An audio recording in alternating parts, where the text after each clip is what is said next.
Hello everyone, today I will show you how to swap USDT for SUI on OKX Wallet. Open the OKX Web3 wallet. USDT exists on multiple networks, so let's assume you have USDT on the BNB Smart Chain.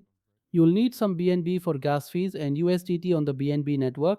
If your USDT is already on the SUI network, you can do a direct swap. Otherwise, you'll need a cross-chain bridge to convert it. Ensure you have BNB in your wallet to cover gas fees. Then tap the trade icon at the bottom and select swap from the drop-down. To bridge USDT from the BNB network to SUI, tap bridge.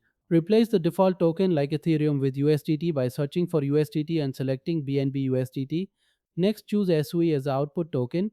For example, if you have 35 USDT above the 31 minimum, enter that amount. You'll see the estimated SUI you'll receive, a zero point 0.1 gas fee, and a slippage percentage.